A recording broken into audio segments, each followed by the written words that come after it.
이재명 후보와 관련된 논란 또 하나가 나왔습니다. 이 김혜경 씨, 이 부인 김혜경 씨 수행비서를 경기도청 공무원으로 임명한 것, 그런 논란이 일었습니다. 이런 의혹이 있는데 이 사적인 영역인 이 도지사 부인의 수행비서 월급을 그러니까 경기도청 5급 공무원 신분으로 삼아서 줬다.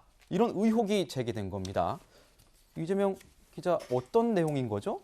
한 언론이 보도한 내용인데 지금 성남시에서 7급 공무원을 있던 분을 경기도청, 그러니까 이재명 지사가 경기도 지사가 되고 난 이후 2018년 이후에 경기도 5급 공무원으로 채용을 해서 근데 그 여성 이제 분의 업무가 사실상 김혜경 씨, 그러니까 이재명 후보의 부인, 그러니까 당시에 경기도지사 부인의 수행을 맡겼다. 지금 이렇게 이제 보도가 됐죠. 그리고 네.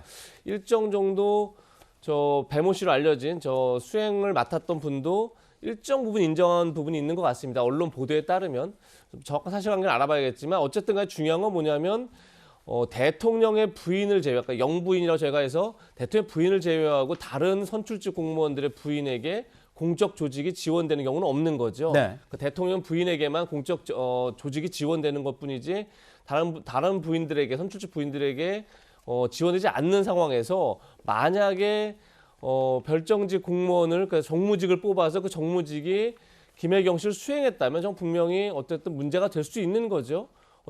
국민의 도민의 세금이 엉뚱한 쓰였다 이렇게 이제 지적할 수 있는 부분이 있기 때문에 그런 점에서 이제 문제 제기를 언론이 했고 거기에 대해서 지금 이재명 후보가 답을 내야 될 이제 그런 상황이 돼 있다 이런 생각이 들고 이재명 후보가 지난번에 이제 조국 사태 관련해서 이제 이런 얘기를 했었죠. 작은 티끌에도 어쨌든 집권 세력들은 분명히 충분한 답을 해야 되고 거기에도 책임을 져야 된다 이런 얘기를 했었고 권한이 큰 만큼 책임도 크다 이런 얘기를 했기 때문에 저 부분도 물론 작은 티끌이라고 할 수도 있겠으나 어쨌든 간에 공적 조직이 만약에 권한이 없는 김혜경 씨의 수행을 맡았다면 의무가 없는 그런 수행을 했다 그러면 분명한 거기에 대해서 해명과 또 어떤 만약에 사실이라면 사과도 분명히 따라야 된다 이런 생각이 듭니다.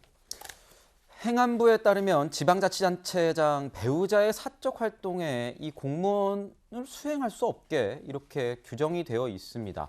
박선배 변호사님, 만약에 이건 의혹인 내용인 겁니다. 아직 확인이 되진 않았고 이 의혹, 이 야당에서 제기한 의혹이 맞다면 이게 말한 대로 권력 남용, 직권 남용 이런 게 될 수 있는 겁니까? 권력 남용이라고 했는 것 같으네요. 의혹이 사실이라면 권한 남용이 명백하죠. 그렇지만 아직은 구체적인 사실관계가 확정되었다고 보기에는 이릅니다. 이 성남시청 공무원 배 씨가 이 후보가 경기도지사에 취임한 직후에 이 경기도청 총무과 비서행정관 사무관으로 임명이 됩니다. 사무관은 5급이죠. 공식적인 사무 자체는 대외협력과 정책요원이라고 하는데 성남시청 근무 당시에 배 씨는 7급 공무원이었습니다. 성남시청에 재직할 때에도 이 후보의 배우자 김혜경 씨를 수행해 왔다는 의혹이 제기돼 오고 있던 상황이었고 당시 성남시 의회 회의록에도 이 문제가 공식적으로 제기되기도 합니다. 일각에서는 이 성남시에서 배 씨가 수행비서 역할을 한다는 것은 모두가 다 알던 사실이라는 주장도 나오고 있습니다. 행정안전부 지침에 따르면 지자체 준수상, 즉 공무원이 지방자치단체 단체장 배우자의 의전을 해야 할 관련 근거가 존재하지 않는다. 만약 배우자의 활동을 지원하기 위해 비서요원을 전담 배치한다면 이는 법령에 위반되는 사항이다라는 유권 해석을 내리고 있습니다. 네. 이 행안부의 유권 해석을 논외로 하더라도 이 지방자치단체장의 배우자를 위해 공식적인 직함을 부여한 공무원을 두고 그 공무원의 인사상 급여를 도민들의 세금으로 지급한다는 것은 사실 형사상 문제도 제기될 만한 사안입니다. 그렇지만 이재명 후보 측에 공식적인 반박 내용이 나오고 있지 않은 상황에서 사실관계를 확인할 수가 없고 더더군다나 이 배 씨가 온전히 김혜경 씨의 비서 요원으로만 일을 했을까 다른 업무를 전혀 하지 않았는가도 명백하게 밝혀진 상황이 아니기 때문에 아직까지는 그 진위 여부를 논하기는 섣부르다고 평가할 수 있습니다. 그렇군요. 야권에서는 이재명 후보의 사죄를 요구하고 있습니다. 그런데 현재까지는 이재명 이 후보 측에 별다른 입장 표명은 없는 상태입니다. 그래서 여쭤보겠습니다. 입장 어떻게 되는 겁니까? 아마 이 보수 언론, 이 의혹을 보도한 보수 언론 아마 언중이를 갈 것 같은데요. 어찌되었건 여러 가지 이 단체장 대신해서 단체장 모든 일정을 갈 수 없기 때문에 단체장을 대신해서 배우자가 많이 참석하기도 합니다. 그때 이제 대부분 비서실의 일정 담당 비서가 일정을 공지하고 일정을 안내하기도 하거든요. 이 부분을 가지고 수행이다, 수행원이다라고 표현하는 건 좀 대단히 무리다라고 말씀드리고 싶고요. 네. 이 많은 이 보수 언론이나 보수 정당에서 이제 얘기하시는 게 왜 윤석열 후보의 작은 티끌만 지적하느냐라고 하는데, 아니 홍준표 후보의 아내가 무슨 주가 조작을 해서 의혹이 있으니까 홍준표 후보의 이 장모가 이 양평에 800평을 800평이나 800억의 이 개발이익을 얻었거나 혹은 이 요양급여를 23억을 불법 편취했습니까? 그러니까 이 소위 윤석열 후보를 검증하는 과정에서 너무 많은 이 티끌들이 보이기 때문에, 티끌이라고 볼 수 있을까요, 사실? 아무튼 큰 이 의혹들이 보이기 때문에 저희가 제기하는 것이지 결코 저희가 홍준표 후보를 도와주거나 이런 문제가 아니었거든요. 그렇기 때문에 이번 사건도 정말 이 명명백백하게 과연 이 도지사 비서실의 일정 담당이 어느 정도까지 역할을 했는지에 대한 부분만 얘기하면 될 것 같습니다. 네, 의원님께서 말씀하신 장모 윤석열 후보의 장모와 관련된 내용도 아직 재판이 진행 중인 내용이고 아직도 사실관계가 판명되지 않았기 때문에 요양급여 불법 편취와 이 무자격 이 의료재단 설립은 유죄를 받아서 징역 3년이시죠. 네. 그래서 1심에서 받은 거죠. 1심에서 받은 네. 거라 내용은 좀 더 지켜봐야 될 것 같고요. 이 최근 지지율까지 좀 확인을 해봐야 될 것 같습니다. 이 최근 지지율이 박스권에 갇혔던 이재명 후보, 어제 발표된 조사에 따르면 윤 후보와 상당히 격차를 좁힌 것으로 보입니다.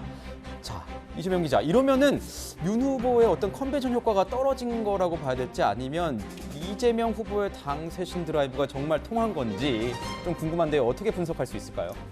글쎄요, 앞으로의 추이를 좀 지켜봐야겠지만 예전부터 얘기했지만 기본적으로 이재명 후보의 지지율은 굉장히 30% 중후반으로 일정하게 유지가 됩니다. 반면에 윤석열 후보의 지지율은 굉장히 편차가 크죠. 플렉시블합니다. 굉장히 높을 때도 있고 낮을 때도 있고 이런 상황인데, 어쨌든 간에 이달 5일에 윤석열 후보가 국민의힘 후보로 선출된 이후에 계속 나름 컨벤션 효과를 누렸죠. 굉장히 특별히 한 게 없음에도 불구하고, 특별한 행보가 없음에도 불구하고 지지율이 더 잘 나오는 그런 구도 속에 있었었는데, 네. 어쨌든 약간의 조정 국면에 들어가는 게 아닌가 생각이 들기도 하고, 또 한편으로는 한국갤럽이 지난주에 조사한 결과에서는 윤석열 후보가 오차 범위 밖에서 앞서는 그런 결과가 나왔는데, 바로 며칠 만에 조사에서는 또 저렇게 오차 범위 안에서 박빙의 승부를 벌이는 결과가 나온 거여서, 과연 어디까지가 지금 이 샘플링이 제대로 되어 있고 여론조사 결과를 어디까지 믿어야 되나, 이런 혼란도 오는 것은 사실입니다. 그런 점에서 글쎄요, 저 자체를 가지고 지금 조정 국면이다, 아니면 현재 지금 다시 어쨌든 윤석열 후보가 지금 선대의 구성을 놓고 굉장히 인선을 놓고 난항을 겪고 있는 건 사실이죠. 그런 네. 점에서 지지율이 빠졌다, 이렇게 바로 평가할 수 있는 건지는 좀 더 지켜봐야 되지 않나, 이런 생각은 분명히 듭니다. 박정화 대변인께서는 어떻게 보세요? 저 그래프. 원래 이 여론조사는 항상 추이가 좀 중요하지 추이가 제일 않습니까? 중요하죠. 추이가 제일 중요해서 조사 기간마다, 조사 시점마다 좀 다를 수 있는데, 저거는 이재명 부장 좀 전에 얘기했던 것처럼 지난주 다른 기관이 의뢰했던 한국갤럽 조사와는 차이가 좀 있기 때문에 좀 의아한데요. 저는 의미 있게 봐야 되는 게 이제 어제도 저 조사 말고 다른 조사도 좀 나온 게 있습니다. 그리고 이번 주에도 또 분명히 다른 게 이제 나올 텐데, 이재명 후보가 보통 30대 초반에서 중반을 넘지 못하는 지지율을 유지하고 있었는데, 여기서는 37.1%로 좀 많이 올라갔어요. 30% 중반을 넘어가는 수치가 나왔는데, 이게 다른 조사에서도 나왔느냐, 이걸 한번 봐야 될 것 같아요. 그러면 지금 당의 쇄신이나 이런 것들을 유도하고 있는 게 먹혔는지 확인이 될 수 있는 부분이라고 보여지고요. 또 하나는 지금 현재 제가 볼 때는 윤석열 후보도 당연히 최근에 선대위 구성 관련해서 국민의힘도 여러 가지 인전 잡음들, 파열음들이 있기 때문에, 그리고 후보된 이후에 한 2, 3주 벌써 지났기 때문에 분명히 조정기에는 들어갈 거다. 그래서 약간의 하락 국면은 좀 인정할 수 있는데, 다른 조사도 좀 마찬가지로 봐야 될 거다라고 하는 점과, 앞으로 한 100일 정도 남았는데 굉장히 많은 이 지지율의 변화는 네. 앞으로 얼마든지 있을 거다라고 생각을 합니다. 수많은 변곡점들이 찾아올 수 있겠죠. 장경태 의원님은 어떻게 보십니까? 이재명 후보의 이 당 쇄신 드라이브가 먹혀든 수치라고 평가를 하시겠죠? 아무래도 뭐 그런 부분이 혁신과 쇄신의 길로 들어서고 있기 때문에 그런 부분들이 반영된 수치라고 보고요. 네. 이 소위 국민의힘 후보 선출 이후에 직후에 25개 이상의 여론조사가 쏟아져 나왔습니다. 네. 그런 과정에서 여러 가지 컨벤션 효과를 포함한 어부바 지지율이 나오기도 했고요. 또 그 이후에 선대위 구성 과정에서 또 윤석열 후보가 국민의힘의 공식 후보가 된 이후에 여러 가지 이 기대와 실망을 같이 주고 있지 않습니까? 그러다 보니까 이 널뛰기 여론조사가 나타나고 있는데요. 아마 이 조정 국면을 지나면 또 아마 선대위 구성의 결과가 어느 정도 정리가 되면 이 여론조사도 일정하게 고착화 또 혹은 안정화를 이룰 거로 보입니다. 네. 대선 후보 지지율까지 저희는 알아봤고요.